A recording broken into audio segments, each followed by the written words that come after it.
to Teaching Artist Tuesday.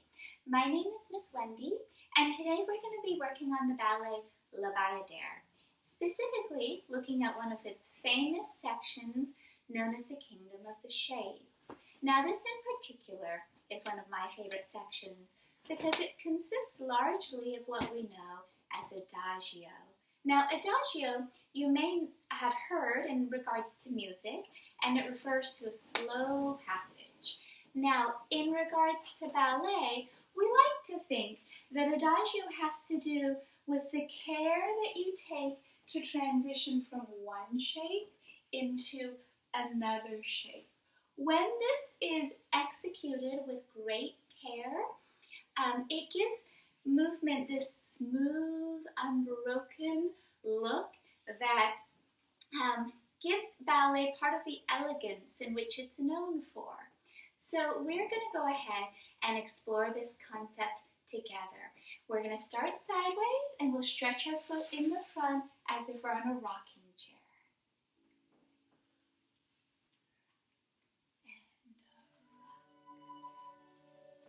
And rock, just basic rocking chair, nothing fancy yet. We've all got this step.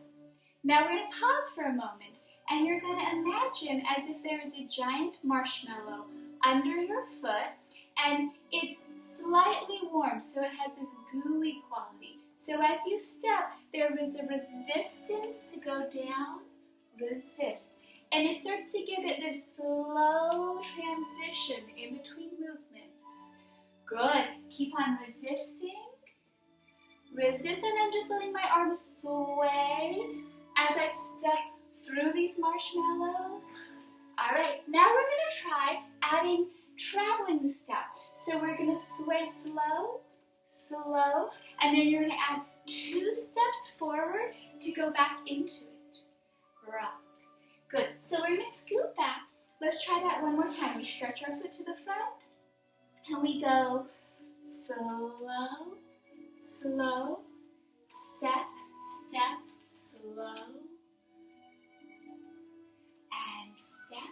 All right, now you notice that I'm running out of space, and that actually happens even on a large stage like the Metropolitan Opera House. So what the dancers have to do is we start at the side, and we walk across the stage, traveling like a serpent. We curve, we walk to the other side, we curve, and we keep on going from side to side like a snake would.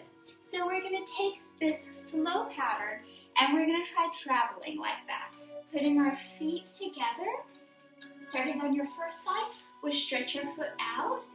Remember, slow, gooey quality.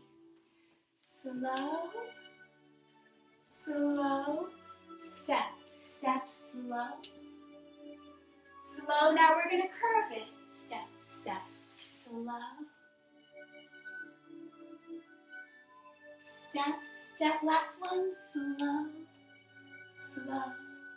Step, step, so that you end up back here. Excellent. So, what makes this step really exciting is not only the element of adagio, but the dancers start to lengthen their legs off the floor as if they're floating.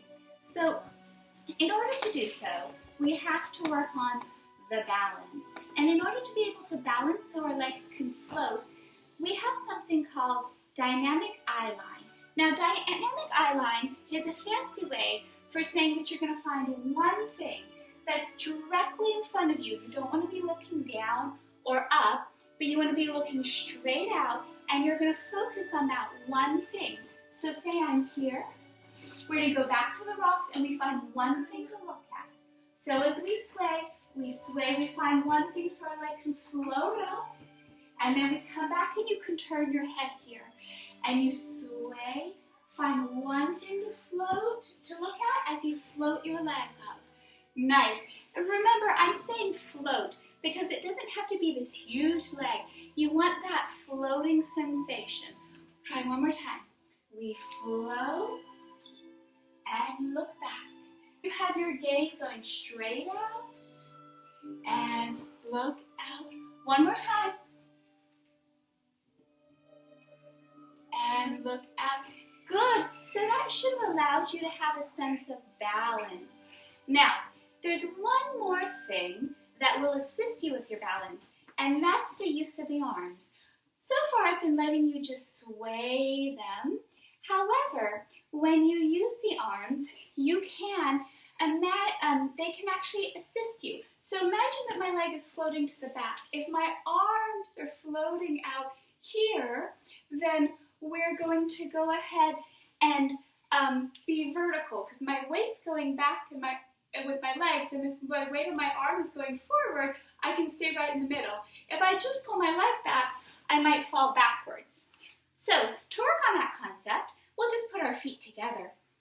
We're going to take our hands out, and we're going to imagine like you have a huge balloon.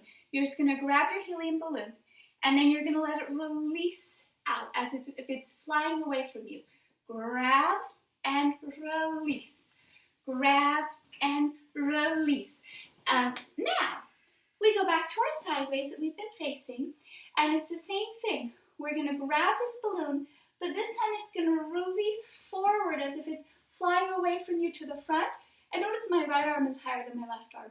I grab it again, and then I'm going to release it up towards the clouds. Grab, release, forward, grab, release, up. So, we could then add that to the legs, which is a little bit tricky. But for fun, we'll play the music one more time, and we'll try just adding the arms. So we put our feet here, we stretch our foot forward, and now before we do the traveling step, just remind yourself, we're going to grab, it floats away, grab, it's going to float up, grab, it floats away, grab, it floats up. All right, I think we're ready to try it with the walk. So we do grab, float, grab, up, 2 steps, step, step, grab, float, grab, up. Excellent. So I hope that you have enjoyed working on the BAYADÈRE with me, and we hope to see you for another Teaching Artist Tuesday. Bye.